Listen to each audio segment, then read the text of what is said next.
यफ़क़हू क़ौली। मुझे खुशी है कि आपके पास हाज़िर होने का और आपसे बातचीत करने का मौका मिला है। मैं आपसे बात का आगाज़ इस तासुर से करना चाहता हूँ जो इस वक्त उलमा के मुतल्लिक़ या मदारिस में पढ़ने वाले लोगों का सोसाइटी के अंदर मौजूद है। मौलवी का जो तासुर है, मदरसे से पढ़े हुए लोगों का जो तासुर है सोसाइटी के अंदर, वो एक तंग ज़हन आदमी का है, वो दुनिया के मामलात से कटे हुए आदमी का है। और अगर आप किसी गांव से ताल्लुक़ रखते हो तो आपको अंदाज़ा होगा, हमारे जो रिश्तेदार गांव में रहते हैं तो साल के बाद जब वो गंदम की तकसीम के वक़्त जैसे अपने बाकी काम करने वालों का हिस्सा निकालते हैं, ऐसे ही वो मौलवी का भी हिस्सा निकालते हैं। और आप अगर महसूस न करें तो मैं आपको सही वर्डिंग ये बताऊं कि लोग ये कहते हैं कि जो मस्जिद का मौलवी है गाँव का, वो 13वां कमी है। 12 कमी वैसे होते हैं ना, तो उसको 13वां कमी लोग समझते हैं। ये तासुर है इस वक्त।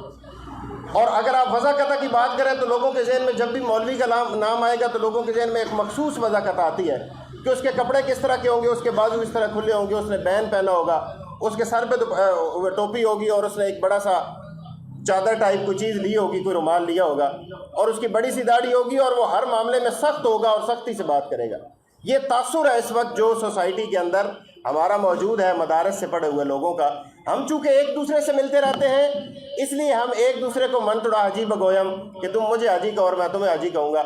इसके मज़दाक हमें ये मालूम नहीं हो पाता कि असल में जिन लोगों को हमारे मुतल्लिक अच्छा सोचना था, जिन लोगों ने हमारी तकरीरों का असर कबूल करना था, उन लोगों का हमारे मुतल्लिक ख्याल क्या है, वो हमारे मुतल्लिक सोचते क्या हैं, वो किस नज़र से हमें देखते हैं। और मैं आपको सही बताऊं कि ये मामला तो आम आवाम के साथ है ना, या अगर हम लिबरल्स की बात करें तो उनको चूँकि दीन के ऊपर तनकीद करने के लिए कोई और वजह सामने नहीं आती तो वो मौलवी को तनकीद का निशाना बना देते हैं। कभी उसका कोई स्कैंडल उछाल देंगे, कभी उसकी वज़ाक़त के ऊपर बात कर देंगे, कभी उसकी तालीम के ऊपर बात कर देंगे, कभी उसकी तंग नज़री के ऊपर बात कर देंगे। लेकिन ये लिबरल्स की बात तो एक तरफ रही। खुद मैं आपको दयानतदारी से बताऊँ कि ऐसे लोग जो दीन का अहया चाहते हैं, ऐसे लोग जो माशरे में दीन को चलता फिरता देखना चाहते हैं, वो भी इस वक्त मौलवी के इंस्टीट्यूशन से मायूस हैं। उनका भी ये ख्याल है कि ये इंस्टीट्यूशन, ये इदारा मदारस से पढ़े हुए लोगों का, ये सोसाइटी में अब इस काबिल नहीं रहा कि ये कोई तब्दीली की जौहरी तब्दीली लेकर आ सके, ये कोई पॉजिटिव चेंज लेकर आ सके। और ज़ाहिर है कि इसकी वजह अगर हम तलाश करना चाहेंगे तो इसकी वजह पुलिस नहीं है, इसकी वजह फ़ौज नहीं है, इसकी वजह ताजर नहीं है, इसकी वजह वो है जिसने ये खुद काम किया है। हम हैं, हम इसकी वजह हैं। तुझे एतबार उल्फत जो ना आ सका अभी तक, मैं समझ गया यकीनन अभी मुझ में कुछ कमी है। ये हमने खुद किया है, ये तासुर हमने बनाया है अपने अमल से, अपने कौल से, अपने पहनावे से, अपनी बातचीत से, अपने कंडक्ट से। ये तासुर हमने खुद पैदा किया है और शायद इसमें हम भी मजबूर होंगे। ये हमने जानबूझ के ऐसा नहीं किया होगा। और ये जो मैं कह रहा हूँ कि हम मजबूर होंगे, तो वो मजबूरी क्या थी? वो मजबूरी पिछले 200-250 साल की ग़ुलामी है। ये ग़ुलामी में जो हमने अरसा गुजारा है, जिसमें इस्लाम के कानून और वो फ़िक़्ह और वो शरीयत और वो किताबें जो हम मदारिस में पढ़ते हैं, उसमें जो कानून है और जो शरीयत है, वो चूँकि गालिब नहीं थी तो हम उन मसाइल में पड़े रहे कि जो दीन के एतबार से गैर ज़रूरी थे।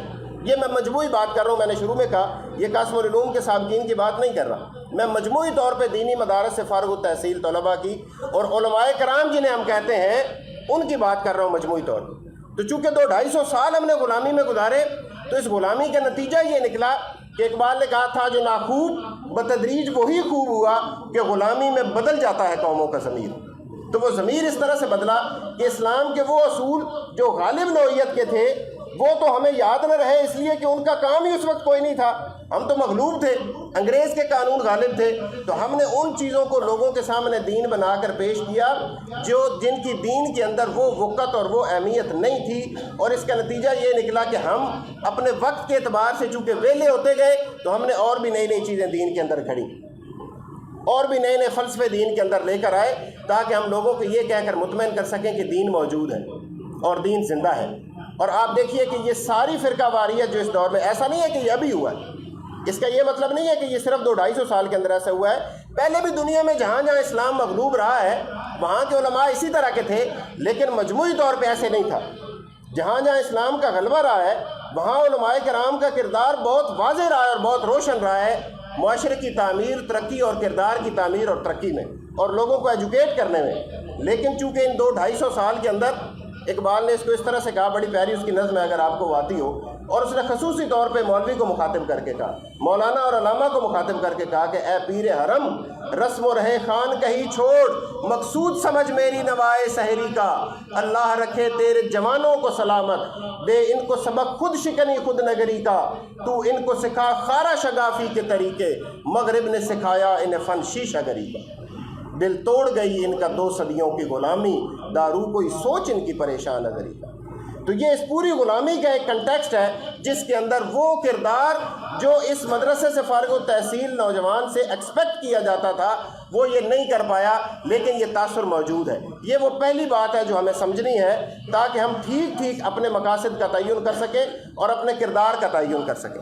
اس کے بعد اگر میں یہ بات اس کے اوپر تبصرہ کرنا چاہوں کہ وہ کون سی وجوہات ہیں جس کی وجہ سے ایسا ہوا ہے، وہ اگر ہم پن پوائنٹ کرنا چاہیں، ان کو اگر ہم مخصوص کرنا چاہیں کہ معلوم تو ہو کہ کون سی وجوہات ہیں جس کی وجہ سے ہمارا یہ کردار سوسائٹی کے اندر اس طرح سے ہو گیا ہے، ہمارے متعلق یہ تاثر اس طرح سے بن گیا ہے، تو میں اس کو 3 ہیڈنگز کے اندر بیان کروں گا۔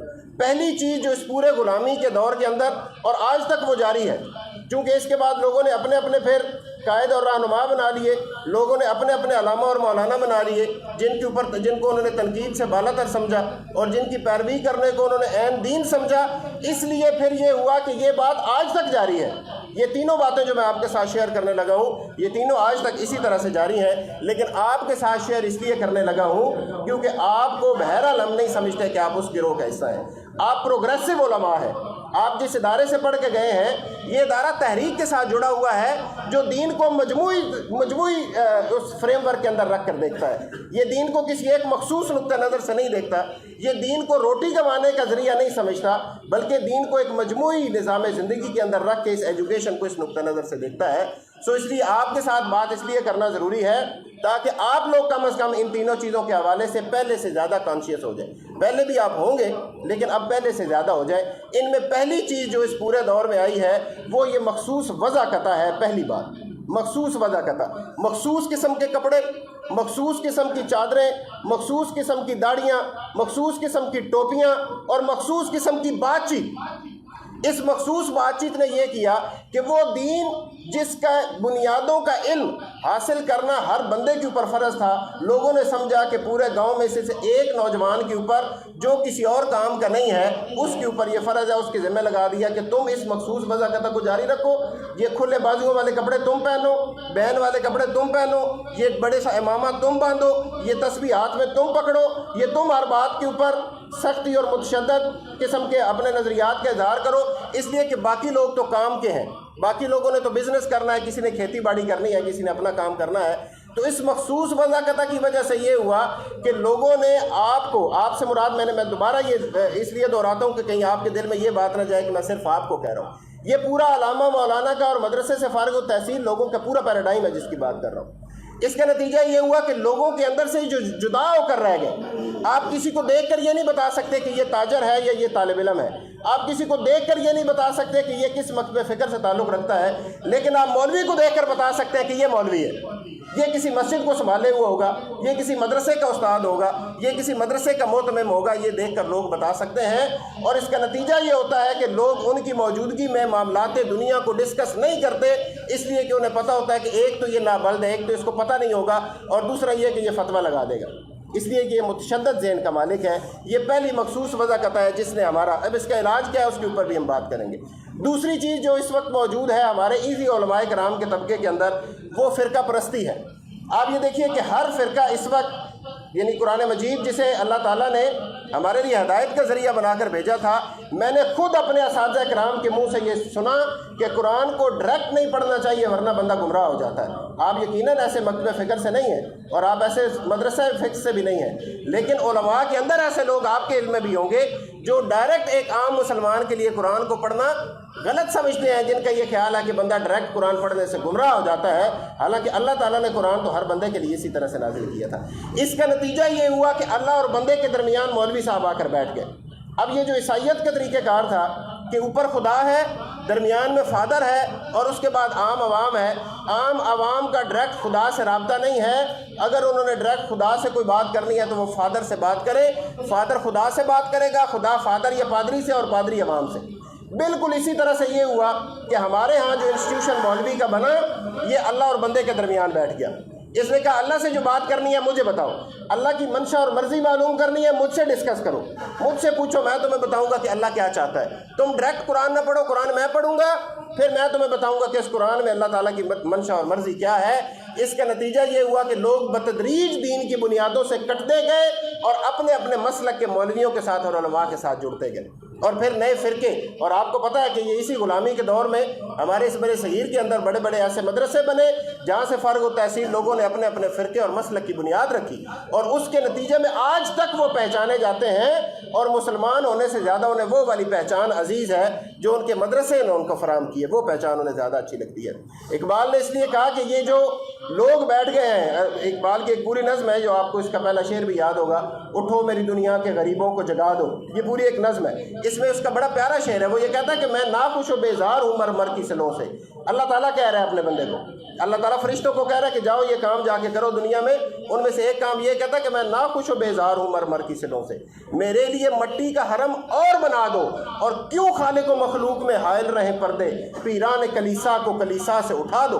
ان کو ہٹاؤ درمیان سے جو میرے اور بندے کے درمیان آ گئے ہیں، میں تو اپنے بندے کی شارک کے بھی قریب ہوں۔ یہ دوسری بات۔ تیسری اور آخری بات جو اس دور کا ایک المیہ تھا، جس کی وجہ سے ہمارا یہ سارا انسٹیٹیوشن خراب ہوا، وہ معاشی انحصار ہے۔ معاشی انحصار، مولوی اپنی تنخواہ کے لیے، اپنے گھر کے راشن کے لیے، اپنے کھانے پینے کے اخراجات کے لیے، اپنے بچوں کی تعلیم کے لیے، وہ اپنی مسجد کے مہتمم کا، اپنی مسجد کمیٹی کا محتاج بنا، اپنے علاقے کے لوگوں کا محتاج بنا۔ وہ مدرسہ ہے تو مدرسے کے ڈونرز کا محتاج بنا۔ اس کا نتیجہ یہ ہوا کہ ان سب لوگوں نے، اور آپ کو پتہ ہے کہ جب کوئی آزاد نہیں ہوتا، جب کوئی غلام کی کیفیت میں ہوتا ہے، جب کوئی انڈر ہینڈ ہوتا ہے تو اس نے بات منوانی نہیں ہوتی، اس نے بات ماننی ہوتی ہے۔ اس کا نتیجہ یہ ہوا کہ یہ عالم جسے یہ معلوم تھا کہ اللہ کا حکم کیا ہے، جسے یہ معلوم تھا کہ پیارے نبی صلی اللہ علیہ وسلم کا اس بابت ان کا کیا فرمان ہے، اس نے لوگوں کی پسند اور ناپسند کے مطابق دین کو ڈال کے ان کے سامنے خطبہ جمعہ میں اور تقریروں میں پیش کیا، تاکہ لوگ نہ ناراض ہو جائیں، کیونکہ لوگوں کے ناراض ہونے سے ان کی رزق اور ان کی روٹی جو ہے وہ جڑی ہوئی تھی اور اس نے رک جانا تھا۔ اور آج بھی یہ ایسا ہی ہے۔ اس لیے ان تینوں برائیوں کو ختم کیے بغیر علماء کے اس وقار کو بحال نہیں کیا جا سکتا۔ علماء کے کردار سے وہ بھرپور اور کما حقوق کام نہیں لیا جا سکتا جس کے لیے اصل میں دین کا علم رکھنے والے لوگوں کو اللہ تعالیٰ نے اٹھایا تھا دنیا میں اور کہا تھا کہ یہ وہ علم والے ہیں جو انبیاء کے وارث ہیں۔ اس حدیث کو ہر کسی نے اپنے طور پہ اپنے اپنے علماء کے اوپر چسپاں کیا، حالانکہ وہ بات شاید وہ نہیں تھی جس کے متعلق حضور نبی کریم صلی اللہ علیہ وسلم نے اس حدیث میں اشارہ کیا تھا۔ ان تینوں باتوں کا تدارک کیا ہے، ان تینوں باتوں کا حل کیا ہے، یہ اصل میں ہمارا موضوع تھا۔ میں نے یہ کنٹیکسٹ بلڈنگ کی تاکہ ہمیں سمجھ آ جائے کہ ہم جو بات سمجھنے لگے ہیں وہ ہے کیا۔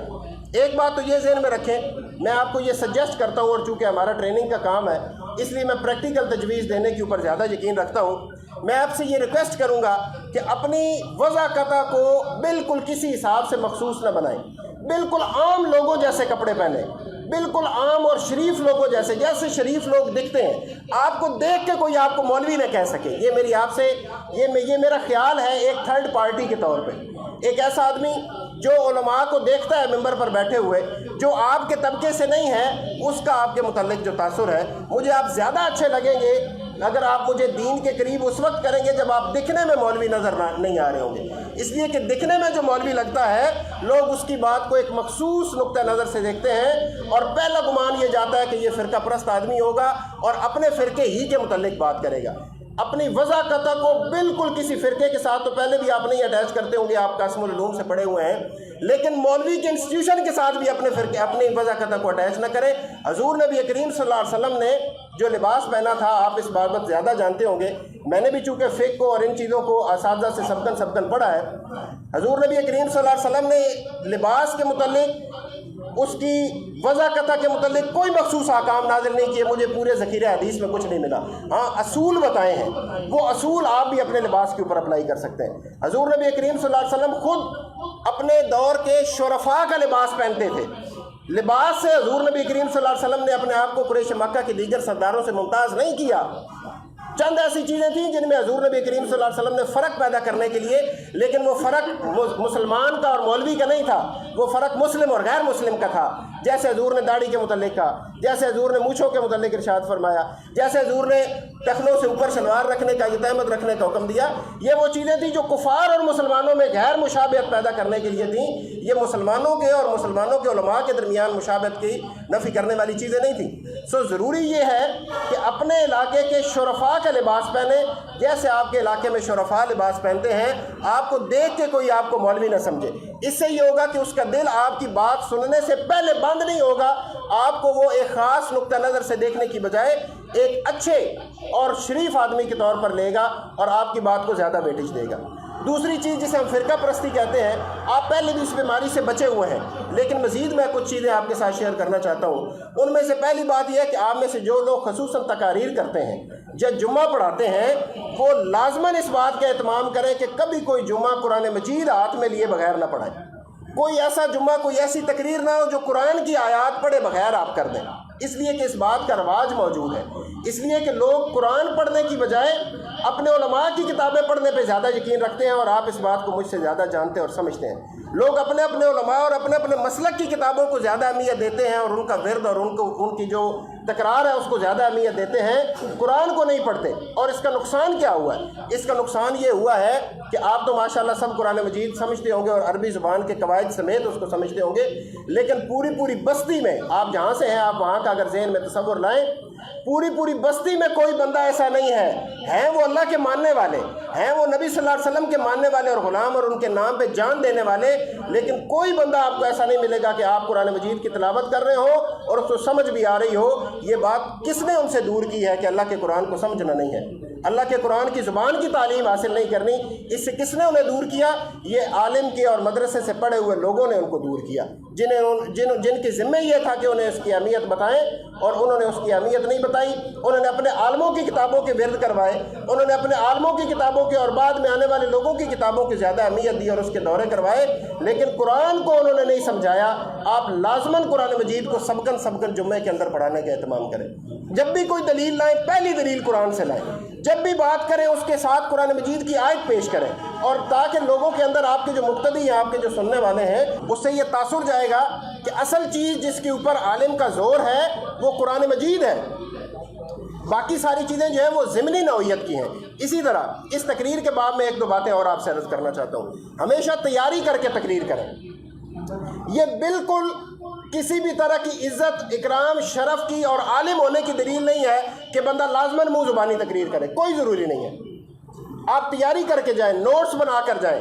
कुरान मजीद की जिस आयत को पढ़ना है उस सफ़े के दरमियान वो नोट्स रख के जाएं, उनको देख के तकरीर करें, ताकि आपकी तकरीर इधर उधर की बातों की बजाय स्ट्रक्चर्ड हो, तरतीब रखती हो, और उस तरतीब के तहत आपकी तकरीर हो, लोगों को भी ये अंदाज़ा। और मैं आपको बताऊं, यहाँ सरगोदा शहर में भी ऐसे लोग हैं जिनके पीछे जुम्मा पढ़ने के लिए लोग गांव से आते हैं। वजह क्या है? वजह उनकी तकरीर है।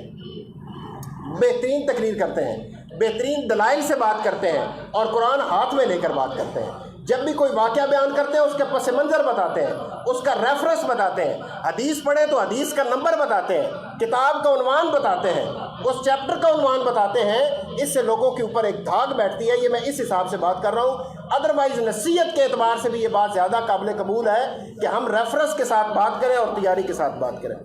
इसी तरह एक बहुत बुरा रवाज जो इस दौरान में उलमा ने डाला है, आप यकीनन उससे बचे होंगे, लेकिन मैं ये बार बार इसलिए कहता हूँ कि आप मेरे ऑडियंस हैं, और आपके दिल में अगर ये बात गई कि फजल भाई हमारे खिलाफ कोई बात कर रहे हैं, तो आपके ऊपर शायद मैं बात ठीक भी कर रहा हूँगा, तो इस वजह से हो सकता है नसीहत कबूल करने में कोई चीज़ माने हो जाए। लहक के और गा के तकरीर करने का जो रवाज है इसको ख़त्म होना चाहिए। आपने कोई आयत पढ़नी है और गा के पढ़ रहे हैं, किसी ने कोई शेर पढ़ना है और गा के पढ़ रहा है, नबी सल्लल्लाहु अलैहि वसल्लम को कोई वाक़या सुना रहा है और लहक के पढ़ रहा है, इसके नतीजे में जो फरमारवाई का मनसब इससे पहले आलिम के पास था वो इसने खोया है। और आपको पता है कि यूनिवर्सिटी और कॉलेजेस से पढ़ने वाले नौजवान जिनकी इस वक्त माशरे में अक्सरियत है, अगर हम इसी तरह लहक के और गा के और हमें चढ़ा के और गुस्से से कुरान समझाते रहे उन्हें, तो इसके नतीजे में हम इस वक्त जिस एडवाइजरी रोल में हैं हम इससे भी जाएंगे। जिस नसीहत के रोल में आलिम का रोल, रहनुमा का रोल तो हम पहले ही खो चुके हैं। अब वो मदारिस के पास मौजूद नहीं है सोसाइटी के अंदर। मदारिस सारे शहर के कोई एक फ़ैसला कर ले और कर नहीं सकते, ये क़यामत बर्पा होने की निशानी होगी। लेकिन अगर कर भी ले तो सोसाइटी के अंदर चंदा कोई ज़रा बराबर तब्दीली नहीं ला सकते इल्ला माशाअल्लाह। लेकिन जिस एडवाइजरी रोल में ये मौजूद हैं, अगर इन्होंने इसी तरह से कुरान सख्ती से और ऐसे पढ़ाया जैसे मैं अल्लाह का नुमाइंदा खड़ा हूँ और तुम सारे यहाँ पे मुती और फरमान और ये अल्लाह का हुक्म है और जिसने ना माना जैसे भमें चढ़ा चढ़ा के आंखें सुरख कर करके गुस्से से कुरान सुनाते हैं और लहक लहक के और गा गा के सुनाते हैं, इसके नतीजे में हम एडवाइजरी रोल से भी जाएंगे, नसीहत करने के रोल से भी जाएंगे। इसलिए इस बात को इसी तरह अपनी तकरीर के अंदर मौका व हल के मुताबिक इकबाल के अशार याद करें और उनका इस्तेमाल करें। इकबाल भी एक ऐसी चीज़ है जिसको ये कौम भूलती जा रही है और ये हमारे ही काम है जिनके ज़िम्मे ये है कि उन्होंने जुम्मे की तकरीर करनी है और वहाँ पे 200-400 लोगों ने उनकी बात सुननी है। उन्हें पता चले कि इकबाल भी, और आपको पता है कि एक बहुत बड़े स्कॉलर हैं, उन्होंने कहा, ये पूरा वाक़या है, मैं उसको इख्तिसार के साथ आपको बता देता हूँ। जब उनसे पूछा गया कि आपकी लाइब्रेरी में कुरान की तफसीर मौजूद है, तो उन्होंने कहा कि इस्लाम के 2 ही आलिम हैं, एक मौलाना मौदूदी और एक अल्लामा इकबाल, और इन दोनों की तसानीफ हमारे पास मौजूद है। इसका मतलब यह है कि अपने अशार के अंदर इकबाल ने जिस चीज़ की तरफ तवज्जो दिलाई है वो ऐन कुरान के अंदर भी वही चीज़ है। वो निशात सानिया है, वो इस्लाम का गलबा है, वो नौजवानों का बेदार होना है, खड़े होना है कुफर के मुकाबले में, जुल्म के मुकाबले में, और उसने अपने अशार के अंदर भी वही पैगाम दिया है। इसलिए इकबाल के अशार याद करें और मौका माल की मुनासबत से उनको ठीक तलफ़ुज़ के साथ। इकबाल के साथ एक ये भी प्रॉब्लम है कि चूँकि हमें इकबाल की समझ नहीं आती तो हम बाज़ औक़ात इकबाल का शेर ही गलत पढ़ देते हैं और उससे वो तासुर जो अच्छा जाना होता है वो उल्टा गलत जाता है। इसी तरह इस बात को समझ लीजिए कि जुम्मे की तकरीर सिर्फ इस बात के लिए नहीं है कि हम उसे हदीस से और या इससे रेलेवेंट फ़िक़्ह की किताबों से ही उसको ढूंढ ढूंढ के रेफरेंस दें, दुनिया की मिसालें भी दें और बाहर की दुनिया की मिसालें भी दें और लोगों को ये बावर करवाएं कि हमारे प्यारे नबी सल्लल्लाहु अलैहि वसल्लम का ये हुक्म है कि आप ये न देखें कौन कह रहा है, ये देखें कि क्या कह रहा है। अच्छी बात कहीं भी मौजूद हो उसको रेफरेंस के तौर पर कोट करें। इससे आपका तासुर एक पढ़े लिखे आदमी का जाएगा, इससे आपका तासुर एक दुनिया के मामलात को जानने वाले आदमी का जाएगा और आपकी तकरीर आपके मुक्तदियों के नज़दीक ज़्यादा इफ़ेक्टिव रहेगी। इसी तरह किसी भी फ़िक़्ह की कभी तशरीह न करें, ये मेरी आपको एक तरह से एडवाइस है। किसी भी फ़िक़्ह के साथ अपने आप को अटैच करना, आप इस बात को शायद किसी और पैराए में लें, मैं कभी आपके इस सफ़र से गुजरा नहीं हूँ इस रास्ते से, लेकिन किसी भी फ़िक़्ह के साथ, जिसे फ़िक़्ह मैंने इसलिए कहा, शायद आप फ़िक़्ह कहते हो, फ़िक़्ह इसलिए कहा कि फ़िक़्ह के नाम से ये अवाम में मौसूम है, तो किसी भी फ़िक़्ह के साथ अपने आप को अटैच करना ये आज के दौर में उस दौर से ज़्यादा नुकसानदेह है कि जब ये फ़िक़्ह बनी थी। असल में लोगों को कुरान के साथ जोड़ना चाहिए। आप जब कभी दलील भी दें तो इस बाबित ना दें कि ये हम जिस फ़िक़्ह को फॉलो करते हैं उस फ़िक़्ह के अंदर ये है। सारी फ़िक़्ह हमारी हैं और मसाइल को बयान करते हुए बिल्कुल इस बात की इजाज़त होनी चाहिए और हर मुसलमान को इजाज़त है और आपको तो बदरजातन इजाज़त है कि आप मसाइल को अवाम को समझाते हुए, अगर आपने सारी ज़िंदगी इमाम अबू हनीफा की फ़िक़्ह पढ़ी है, हनफी फ़िक़्ह पढ़ी है, तो आप किसी बात को इमाम मालिक की फ़िक़्ह में ठीक समझते हैं, शाफ़ी फ़िक़्ह में ठीक समझते हैं, ज़रूर बताएं, उसी को अडॉप्ट करें, उसी को लोगों को बताएं। इसका नतीजा ये होगा कि लोग आपकी तंग नज़री से आहिस्ता आहिस्ता आपकी वसीउ नज़री के कायल होंगे कि ये हमारे इमाम साहब जो हैं, हमारे ख़तीब साहब, ये हमें वो बात बताते हैं कि जो इनके नज़दीक इस्लाम के करीब तर है। हो सकता है कि वो उस फ़िक़्ह से ना हो जिस फ़िक़्ह की ये तालीम हासिल करके आए हैं, और मुतशद्दद तो किसी मामले में कभी हो ही ना। ख़ुसूसन फ़िक़्ह ऐसी चीज़ है कि इसमें तशद्दुद का तो कोई अंसर मौजूद ही नहीं है। और आपको अगर मुझे इजाज़त दें आप ये कहने की कि फ़िक़्ह के बग़ैर भी इस्लाम मुकम्मल है, फ़िक़्ह के नसूलों के बगैर भी इस्लाम मुकम्मल है। फ़िक़्ह जब बनी है, जब इसकी बुनियादें रखी गई हैं, तो उससे पहले वाले मुसलमान कहाँ हैं? उससे पहले वाले लोग भी तो मुसलमान थे ना। तो इसका मतलब है कि फ़िक़्ह वो चीज़ है कि जो शायद शरीयत के ऊपर अमल करने के लिए हमें चंद चीज़ों में आसानी देती है, अदरवाइज़ इसका वो दर्जा नहीं है जो इस वक्त मदरसे से पढ़े हुए लोगों ने या मजमूई तौर पर उलमाए कराम ने जो इसको दर्जा दिया है, ये उस दर्जे की चीज़ नहीं है। इसके बगैर भी काम चल सकता है और सदियों इसके बगैर चलता रहा है, और वो लोग भी अच्छे मुसलमान थे और जाहिर है कि हमसे तो अच्छे ही मुसलमान थे। फ़िक़्ह के किसी भी मामले को, वो शलवार का ऊपर करना हो या नीचे करना हो, वो दाढ़ी की पैमाइश हो, वो मूँछों का बड़ा छोटा होना, वो सर पे टोपी लेना हो, वो आमीन ऊंची आवाज़ से कहना हो या आहिस्ता कहना हो, وہ कोई किसी किस्म के ख़त्म हो, वो किसी किस्म की नमाज जनाजा की दुआएं हो, बाद में वाली पहले वाली, किसी भी तरह की चीज़ में मुतशद्दद ना हो, बिल्कुल कोई इस तरह की राय का इज़हार ना हो कि ये गलत है। गलत कोई नहीं है, फ़िक़्ह में कुछ सही नहीं है तो गलत कैसे होगा?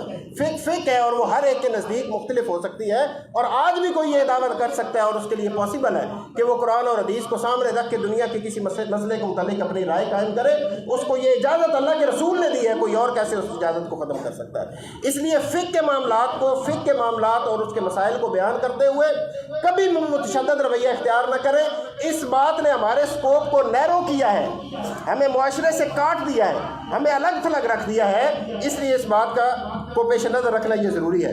आखिरी चीज़ जिसे मुआशी ने खुद निसारी हमने कहा, लाजमन इस बात की कोशिश करें, आप जिस मस्जिद के इमाम हैं, आप जिस मदरसे के मोहतमिम हैं, अपने आप को सेल्फ डिपेंडेंट बनाएं, सेल्फ डिपेंडेंट बनाने की कोशिश करें। महीने के आखिर पर लोगों के हाथ की तरफ देखेंगे तो मसले भी लोगों की मर्ज़ी के करेंगे, लोग आपको वक़्त भी वही देंगे जो वो अपने बाकी लोगों को देते हैं, जो उनके हाथों की तरफ देखते हैं। इसलिए अपने आप को मुआशी खुद निसारी की तरफ लेकर जाएं। और आज के दौर में जब आईटी ने बहुत सारी चीज़ों को आसान बना दिया है, ये बिल्कुल मुमकिन है कि हम आसानी से अपने रोज़गार के लिए अच्छे मौके ढूंढें। हम अगर कारोबार करना चाहते हैं तो कारोबार करें। और मैं आज एक मजमून पढ़ रहा था एंटरप्रेन्योरशिप के ऊपर, चूँकि मेरा सब्जेक्ट ये है, तो उसने बड़ी ज़बरदस्त और खूबसूरत बात लिखी। उसने कहा एंटरप्रेन्योर होता है कारोबार करने वाला आदमी, प्रोप्राइटर जिसे आप कहते हैं, कारोबारी आदमी, कारोबारी से रखने वाला आदमी। उसने कहा एंटरप्रेन्योरशिप जो है ये पैसों का नाम नहीं है, ये आइडियाज़ का नाम नहीं है, ये हालात के मुताबिक कारोबार करने का नाम नहीं है, ये असल में सोचने के एक अंदाज का नाम है। आप सोचते कैसे हैं? अगर आप कारोबारी आदमी के ज़हन से सोचते हैं तो आपके लिए कारोबार के रास्ते खुलेंगे। इसलिए कि आप वैसे सोचते हैं और आप उस तरह से नहीं सोचेंगे तो वो रास्ते आपके सामने नहीं खुलेंगे। तो अपना कारोबार करने का सोचें, छोटा हो या बड़ा हो। और अब मैं कुछ फहरिस्त आपके सामने गिनवाऊंगा, ऐसे काम जो आपके जैसे लोग कर रहे हैं, करते रहते हैं, कर सकते हैं। इनमें एक बहुत खूबसूरत और अहम काम जो इस वक्त आप सब लोग, आप में से भी मुझे उम्मीद है कि 3-4 लोग कर रहे होंगे। हमारे गुलाम मुस्तफ़ा भाई के मुतालिक मुझे इल्म है, और बहुत और भी इस तरह के जो हमारे दोस्त भाई हैं उनके मुतालिक इल्म है, जो आप आसानी से कर सकते हैं। हम जब यूनिवर्सिटी में पढ़ते थे, इमरान भाई और हम यूनिवर्सिटी फ़ेलो हैं, हम जब यूनिवर्सिटी में पढ़ते थे 2006 में, उस वक्त से हमारे साथ जो असुलुद्दीन की फैकल्टी के लोग होते थे, या इस्लामियात के जो लोग होते थे, या अरबिक के जो लोग होते थे, उस वक्त से वो ये काम करते थे। आज ये बिल्कुल पॉसिबल है, और वो है ऑनलाइन कुरान मजीद पढ़ाना। ये दूसरे शहरों में भी पॉसिबल है और दूसरे मुल्कों में तो इसका मुआवजा भी अच्छा खासा मिलता है। ये एक बड़ा ही ज़बरदस्त और अहम वेन्यू है। इसके पीछे असल में वो भूख और वो ज़रूरत है जो बाहर की दुनिया में रहने वाले लोग अपने बच्चों की कुरान के हवाले से तरबियत के मुतालिक महसूस करते हैं। वो ये चाहते हैं कि हमारे बच्चे कुरान के साथ जुड़े, और उसके लिए वो पे भी करना जानते हैं और चाहते हैं और करते हैं। ये एक बहुत बड़ा वेन्यू है। आप में से जो चाहे इस बात को अडॉप्ट करें, और इस बात के बड़े चांसेस मौजूद हैं। आपके जानने वालों में भी लोग ऐसे मौजूद हैं जो आपको रेफ़र कर सकते हैं, और आप खुद अगर नेट पे सर्च करना चाहें, अपनी प्रोफाइल बना लें, अपने मुतालिक ऐसा कोई कार्ड आप बना लें, उसे अपने फेसबुक पेज को बना लें और वहाँ से शेयर करें। या ऐसी कम्युनिटीज़ अगर और ऐसे ग्रुप्स आप शेयर करना चाहें तो फेसबुक के ऊपर और बाकी जो सोशल मीडिया की चीज़ें हैं, इनके ऊपर इस तरह की कम्युनिटीज़ और ग्रुप्स मौजूद हैं जहाँ पे इस तरह के ट्यूटर्स की ज़रूरत होती है। आप 3-4 ट्यूशन्स पकड़ लें, आपको किसी के हाथ की तरफ देखने की ज़रूरत पेश नहीं आएगी। और खुशी इस बात की होगी अगर आप में से कोई ये करे कि 3-4 महीने के बाद वो मस्जिद कमेटी को कह दे कि जनाब मुझे अब आपके पैसों की ज़रूरत नहीं है, मैं अल्लाह के लिए इस मस्जिद की इमामत करूँगा और खिताबत करूँगा, मुझे पैसों की ज़रूरत अब नहीं है, मैं पैसे अब नहीं दूँगा। उसके बाद जो पहला जुम्मे का खुतबा आप देंगे, आप यकीन करें आपके अंदर जो तवानाई होगी, ये आपसे मुराद वो लोग जो ये काम कर रहे हैं। या आप जब उस वक्त जब कोई दरस देने फजर के बाद खड़े होंगे या मगरिब के बाद कोई हदीस बयान करने लगेंगे, जो आपके लहजे में बांटपन होगा, जो आपके अल्फाज की तासीर होगी, वो और तरह से होगी, इसलिए कि बात दिल से निकलेगी और बगैर किसी लालच के निकलेगी। इसी तरह और मुख्तलिफ काम हैं, जिनमें से एक है सॉफ्ट स्किल्स का सीखना। ये जो मैंने आपको फाइवर का कहा या अपवर्क का कहा या गुरु का कहा, ये इसलिए आपको कहा कि लोग घर बैठे आप जैसे, आपके दिमाग जैसा दिमाग रखने वाले, आपकी सोच और हालात जैसे सोच और हालात रखने वाले लोग घर बैठे लाखों रुपए कमाते हैं। हमारे अपने शागिर्द हैं, मैं यूनिवर्सिटी में पढ़ाता रहा हूँ, तो हमारे अपने शागिर्द जो ये काम करते हैं, हम खुद ये काम करते और करवाते हैं लोगों से इन वेबसाइट्स के ऊपर इस तरह के सारे काम मौजूद हैं। सॉफ्ट स्किल से क्या मुराद है? जो कंप्यूटर के ऊपर करने वाले काम है, खसूसन वेब डिज़ाइनिंग है, खसूसन डिज़ाइनिंग और ग्राफिक्स का काम है, ये इसकी बहुत मांग है दुनिया में। और एक एक पीस ऑफ वर्क आप करके देते हैं और आपको उसके खासे अमाउंट मिलती है, जो हो सकता है कि आप पूरे महीने में ही ना कमाते हो सारे काम करके। इतनी अच्छी इसकी मांग दुनिया में मौजूद है। और इनके ऊपर अपना अकाउंट बनाने का, अपनी सलाहियत को शो करने का इन प्लेटफॉर्म्स के ऊपर कोई इनके पैसे नहीं है। आप आसानी से, आप अगर ये लिख लें या बाद में भी अगर अमीर अब्दुल्ला भाई से ये चाहें तो मैं पेज यहाँ पे रख के जाऊँगा, अमीर अब्दुल्ला भाई इसको आपको फ़ोटो कापी करवा के दे देंगे। आप इनके मुतालिक यूट्यूब के ऊपर वीडियोस देखें कि फाइवर के ऊपर अकाउंट कैसे बनाते हैं, अपवर्क के ऊपर काम कैसे करते हैं, इसी तरह people per hour, crowded, the creative group, guru, sky world, ये सारे प्लेटफॉर्म्स हैं। आप यूट्यूब के ऊपर देखें कि इसके ऊपर अकाउंट कैसे बनाते हैं, इसके ऊपर काम कैसे करते हैं। सारी वीडियोस इसके ऊपर यूट्यूब के ऊपर पड़ी हैं। वहाँ से देखिए, अपना अकाउंट बनाएं और अपनी स्पेशलाइजेशन लिखें कि मैं ये काम कर सकता हूँ। उससे पहले आपके इलाके में अगर कोई वेब डिज़ाइनर मौजूद है, उससे वेब डिज़ाइनिंग सीखें। कोई मौजूद नहीं है तो नेट सिखा देता है। नेट इतना बड़ा उस्ताद है इस वक्त, ये उस्तादुल उलमा है इस वक्त जो हमारा नेट है। और यूट्यूब जो है ये उस्तादुल असातिज़ा बनी हुई है हर तबके फ़िक्र के लोगों के लिए, हर तरह की सोच रखने वाले लोगों के लिए इसके ऊपर मवाद मौजूद है। ज़रूरत इस बात की है कि हम अपने मतलब की और अपनी ज़रूरत की चीज़ वहाँ से ढूंढें। आप वहाँ से वेब डेवलपमेंट सीखना चाहते हैं, वीडियोस मौजूद है। आप ग्राफिक डिज़ाइनिंग सीखना चाहते हैं, वहाँ पे वीडियोस मौजूद है। आप और किसी भी तरह की सॉफ्ट स्किल्स लेना चाहते हैं, वहाँ पे वीडियोस मौजूद है। आप कंटेंट राइटिंग करना चाहते हैं, वहाँ पे वीडियोस मौजूद हैं। आप उनको देखें, अपने इल्म में इजाफा करें, अपनी स्किल्स को बेहतर करें और मुआशी खुद इन्हिसारी की तरफ जाएं, मुआशी खुद इन्हिसारी की तरफ जाएं। और इसी तरह आप इसे फ्रीलांसिंग का काम कहते हैं। फिर आप अपना, जैसे यहाँ यूट्यूब का चैनल बना है शजर इस्लाम ऑफिशियल का यूट्यूब चैनल, आप अपने खुतबात का, अपने दरूस का आप यूट्यूब चैनल बना सकते हैं। और उसके ऊपर, उसके लिए ज़रूरत क्या है? मोबाइल आप सबके पास एंड्रॉइड मौजूद है। उसके लिए दो चीज़ों की ज़रूरत है, एक स्टैंड की और एक ये जो इसके साथ लगी हुई लीड है जिसे आप माइक कहते हैं, इसकी ज़रूरत है। वो लगा के आप अपने जितने दुरूस आप तैयारी के साथ करते हैं और आपको अंदाज़ा नहीं है। इसकी मिसाल मैं आपको देता हूँ। आप में से शायद मैं भी चूँकि इस मामले में सारे पाकिस्तान में सफ़र करता हूँ, आपने फेसबुक से पहले कभी इंजीनियर मोहम्मद अली मिर्ज़ा का नाम सुना था? फेसबुक से पहले खादम अली रिजवी साहब का नाम, मरहूम अल्लाह ताला जन्नत नसीब करे, कभी सुना था? साकिब रज़ा मुस्तफ़ाई साहब का नाम कभी सुना था आपने? इनको फेसबुक ने मशहूर किया है। इनको ये तकरीरें चाहने वाले दुनिया भर में लोग थे, लेकिन जब तक ये फेसबुक पे आए नहीं उस वक्त तक इनके फॉलोअर को पता नहीं लगा कि ये वो बंदा है जिसकी तकरीर हमें पसंद है। तो आपकी तकरीर भी किसी को पसंद हो सकती है, आपके दलाइल देने का अंदाज भी किसी को पसंद हो सकता है, आपकी खिताबत के जौहर भी किसी की नज़र को भा सकते हैं। ये बिल्कुल मुमकिन है। इसलिए इस बात के ऊपर अपना यूट्यूब चैनल, और उसका कोई पैसे नहीं, कोई उसके पैसे नहीं है, अपना फेसबुक पेज बनाएं। और जाहिर है कि आप जब बात करेंगे तो वो माशरे की खैर की बात होगी और ये सोशल मीडिया का बेहतरीन और मुस्बत और पॉजिटिव इस्तेमाल होगा, तामीरी इस्तेमाल होगा, जिसको इस वक्त दुनिया के लोग इस्लाम मुखालिफ प्रोपेगेंडा के लिए इस्तेमाल करते हैं, नौजवानों के टाइम को ज़ाया करने के लिए इस्तेमाल करते हैं। आप एक प्रोडक्टिव काम के तौर पे इसे इस्तेमाल करेंगे। वहाँ अपने दर्स को आप लाइव भी चला सकते हैं और बाद में उसे एडिटिंग करके भी चला सकते हैं। वीडियो एडिटिंग भी इसी मोबाइल के अंदर मुमकिन है, पूरी वीडियो एडिटिंग इसी मोबाइल के अंदर मुमकिन है। आप ये यूट्यूब से देख सकते हैं कि कौन कौन सी ऐप्स हैं जिनके ज़रिए से हम अपनी वीडियो को एडिट करके अपने चैनल के ऊपर अपलोड कर सकते हैं। ये कमाई का ज़रिया भी है। इसके नतीजे में इसकी मोनेटाइजेशन होती है और उसके नतीजे में आप अपनी मर्जी के, यानी सिर्फ ये नहीं है हम ये देखते हैं कि बाज़ बार ऐसा ना हो कि मैं तो कुरान मजीद का दरस दे रहा हूँ और दरमियान में जो इश्तिहार आ जाए वो इश्तिहार में किसी लड़की का हो तो लोग कहेंगे देखो जी मौलवी साहब ने काम। सिर्फ ऐसा नहीं, आप अपनी पसंद के इश्तिहारात वहाँ पे लगवा सकते हैं। आप अपनी प्रायोरिटीज़ बताते हैं कि एजुकेशन रिलेटेड कोई इश्तिहार हो तो वो मेरी वीडियो में आ जाए, पाकिस्तान से रिलेटेड कोई इश्तिहार हो तो वो मेरी वीडियो में आ जाए, बिजनेस से रिलेटेड कोई चीज़ हो, खवातीन का इश्तिहार जिसमें खवातीन ना हो वो वाला इश्तिहार मेरी वीडियो में आ जाए, तो इसमें क्या खराबी है?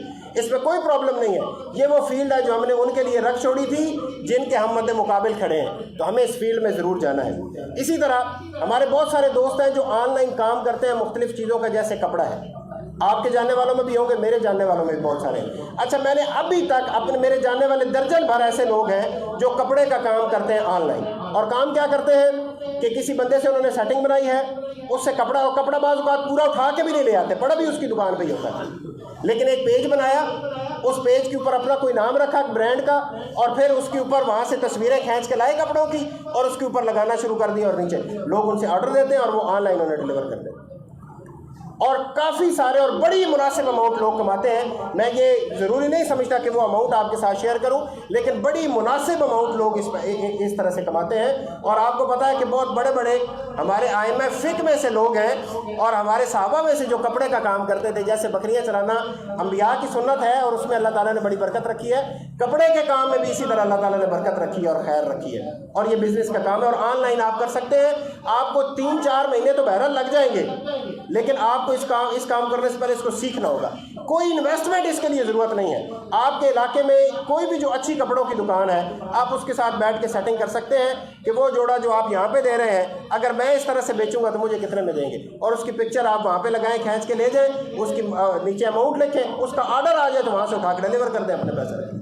और इसके साथ साथ फिर आपके पास वो पैसे अगर जमा हो जाए तो आप अपना स्टॉक भी रख सकते हैं। फिर पाकिस्तान में कुछ जगह ऐसी हैं जिनका कपड़ा लोग डिमांड करते हैं, जिनकी खसूसियत है, मसलन कमालिया का खदड़ है। मेरे बहुत सारे दोस्त हैं जो सिर्फ खदड़ का काम करते हैं, सिर्फ खदड़ का, और उससे वो बड़ी मुनासिब अमाउंट कमाते हैं महीने में। इसी तरह बोस्की का काम है, ये भी उधर इसका भी काम लोग करते हैं, इसका भी इसी तरह से मुमकिन है। और पाकिस्तान में जहाँ जहाँ कोई जैसे बन्नू की वूल है, ये खसूसी वो चीज़ें हैं जो पाकिस्तान ही में मौजूद है और आसानी से इनको मंगवाया जा सकता है और इनके साथ सेटिंग बनाई जा सकती है। और बल्क में आप लें, इसके अंदर बड़ा और मुनासिब मार्जिन है, ये काम हम कर सकते हैं और बड़ी आसानी से कर सकते हैं, बगैर किसी बड़ी इन्वेस्टमेंट के कर सकते हैं। होम डिलीवरी का काम है, मुख्तलिफ चीज़ों की होम डिलीवरी, ग्रोसरी की होम डिलीवरी का काम है, सब्ज़ी की होम डिलीवरी का काम है।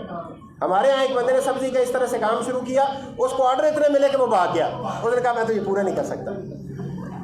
इस काम को किया जा सकता है। फिर कुछ ऐसी चीज़ें हैं जो यूनिक होती हैं, जैसे शहद है, शहद का काम किया जा सकता है होम डिलीवरी का, देसी घी का काम किया जा सकता है, देसी आटे का काम किया जा सकता है। लोगों को ये मुयस्सर नहीं है शहरों के अंदर, आप बिल्कुल इसको मुयस्सर कर सकते हैं। आप इसके लिए किसी चक्की वाले से बात कर लें, और जब आप थोक पे बात करेंगे इस तरह से तो आपको अपनी मार्जिन मिल जाएगा। आटे का, देसी आटे का काम, शहद का काम, देसी घी का काम, ग्रोसरी का काम, इन सारी चीज़ों को होम डिलीवरी इनकी की जा सकती है और इनके ऊपर भी कोई इन्वेस्टमेंट नहीं है।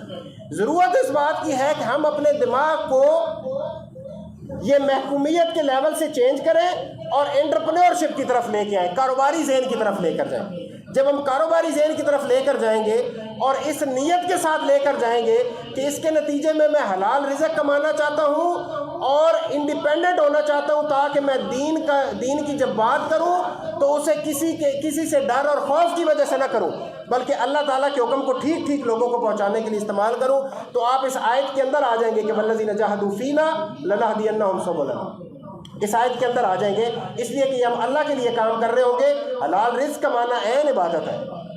अपने लिए इंडिपेंडेंस का सामान करना, किसी के हाथ की तरफ ना देखना, और खुसूसन आप जिस मकाम व मर्तबे पर फाइज है, इसके लिए ये बहुत ज़रूरी है।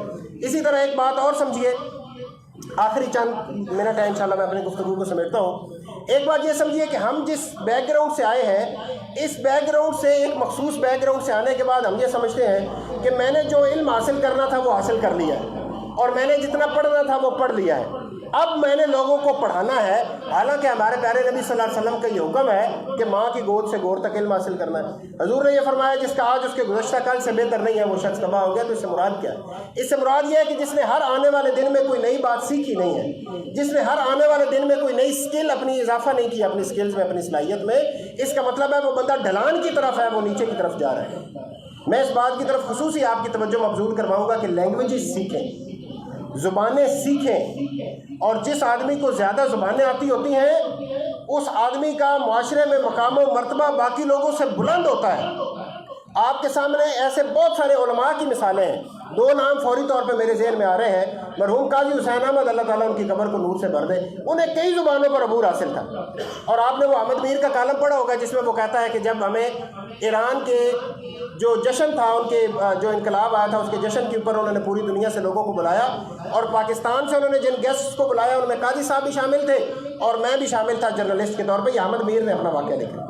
وہ کہتا ہے کہ جب وہاں پہ مختلف وفود کے سربراہ تقریریں کر رہے تھے اور قاضی صاحب نے پرشین میں تقریر کی، فارسی میں تقریر کی، تو کہتا ہے اس کے بعد ہمارا انہوں نے پروٹوکول جو تھا اس کو اپ گریڈ کر کے سربراہ مملکت کا پروٹوکول ہمارے وفد کو دینا شروع کیا۔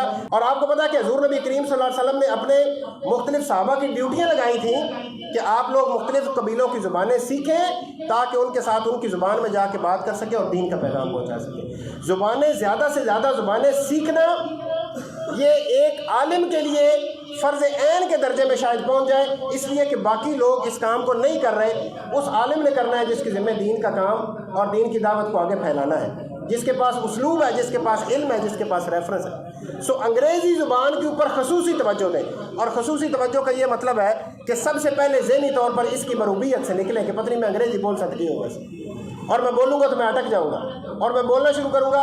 یہ ہمارے ساتھ بھی ہوا، ہم نے بھی 6 سے لے کے 14ویں تک انگریزی کے ٹینس ہی پڑھے تھے۔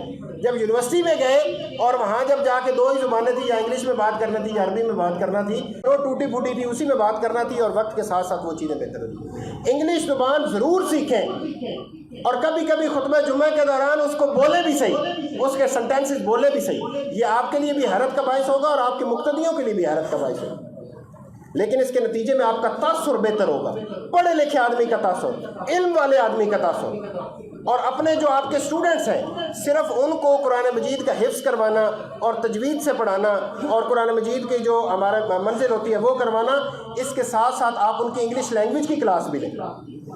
لوگوں کو یہ بتائیں کہ زبانیں ساری اللہ کی زبانیں ہیں، کوئی فرنگی کی زبان نہیں ہے، ساری زبانیں اللہ کی زبانیں ہیں۔ انگلش سیکھنے کے حوالے سے کہ ہم نے اگر یہ سمجھا ہے کہ یہ باقی جو یونیورسٹی اور کالجز کی ڈگریاں ہیں یہ تو دنیا داروں کے لیے، اور ہم نے جو ڈگری حاصل کر لی تھی یہ ڈگری دینداروں کے لیے تھی، اپنی ڈگری کو امپروو کریں۔ اگر آپ ایم اے نہیں ہیں تو ایم اے جلدی سے کریں، آپ ایم اے ہیں تو ایم فل کریں، آپ ایم فل ہیں تو پی ایچ ڈی کریں۔